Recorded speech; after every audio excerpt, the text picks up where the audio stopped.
Namumroblema po ba kayo sa pagtanggal ng ni-rewind ninyo na voice coil dito sa inyong molder? Ito po ang aking pamamaraan para hindi po tayo mahihirapan sa pagtanggal. Mag-wind po tayo ng paunang wire dito sa ating molder.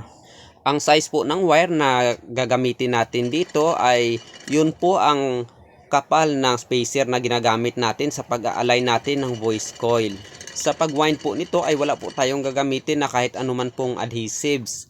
Maliban lamang po sa masking tape na gagamitin natin na pang-fix dito sa kanyang beginning at saka kanyang ending. Itong na-wind po natin dito ay tatanggalin din po natin ito. So gagawin lamang po natin itong spacer para dito sa ating mold at sa ating voice coil. Hindi naman po ito masasayang dahil ibabalik din po natin ito sa ating bobbin pagkatapos. Sunod po nito ay maglagay po tayo ng manipis na papel para hindi po tatagos ang ilalagay natin na epoxy papunta dito sa ating ginawang spacer na wire. Pagkatapos po ay pwede na po tayong magsimula na mag-wind para dito sa ating inner winding. So itong i-rewind po natin ay in and out winding na voice coil po ito mga bossing. Dito po ay wala po muna tayong ilalagay na adhesive sa pag-wind nitong ating inner winding. Itong ginagamit ko po na rewinder ay isang DIY rewinder lang po ito.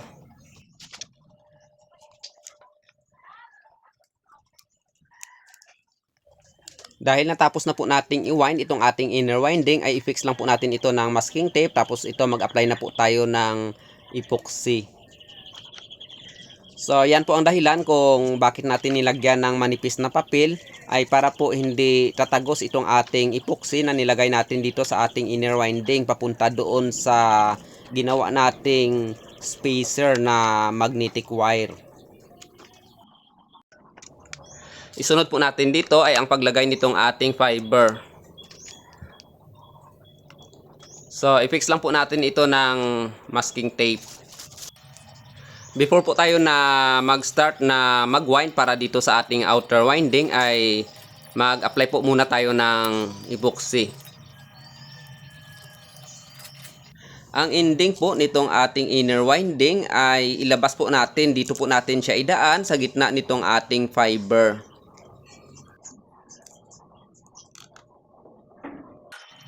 Tapos dito, magsimula naman po tayong mag-wind para na naman po ito sa ating outer winding.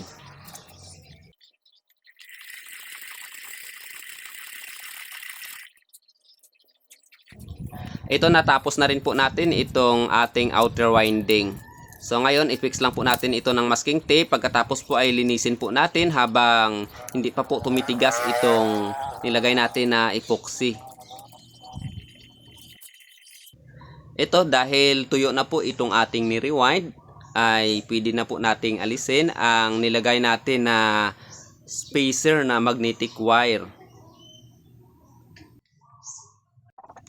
Ito na po mga bossing, aalisin na po natin itong nilagay natin na spacer na magnetic wire. So ito po ang sikreto natin mga bossing kung bakit hindi sumisikip itong ating ni-rewind at madali po nating natatanggal dito sa ating ginawang molder.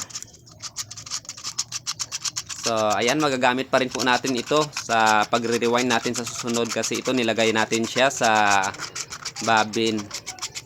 Itong mga ganitong pamamaraan mga bossing ay dito lang po yan kadalasan na ginagamit sa mga ganitong klase ng molder. So may mga improvised molder kasi na hindi kailangan na gamitan ng ganitong pamamaraan. Pagkatapos po nito ay linisin lamang po natin ito gamit po ang lacquer thinner. So ayan.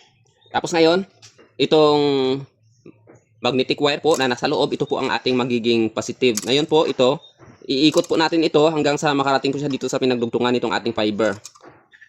So, ganyan, ikot na po natin. Tapos pag dito na po siya sa gitna, ay ilabas po natin. Alisin na po natin itong pansamantalang masking tape na ginawa natin na pang-fix dito sa ating outer winding. So, lagyan natin ng pansamantalang tape dito.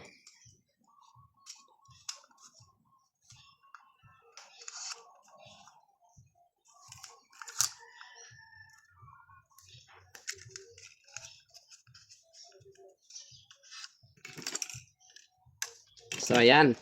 Ganyan lang po ang pag-rewind ng in and out mga busing. So ayan, di po tayo nahirapan sa pagtanggal nitong ating voice coil dito sa ating mold dahil po doon sa ginawa nating spacer itong magnetic wire din. So hindi po siya nasayang kasi ito pwede pa rin po natin ito magamit sa susunod na mag-rewind po tayo. Ito na po ang ating coil. Dinubli po natin ang kanyang fiber dito sa itaas at saka nagfinishing na po tayo ng epoxy dito sa inner at saka sa kanyang outer. Sana po ay may naitulong itong video na ito para sa inyo mga busing.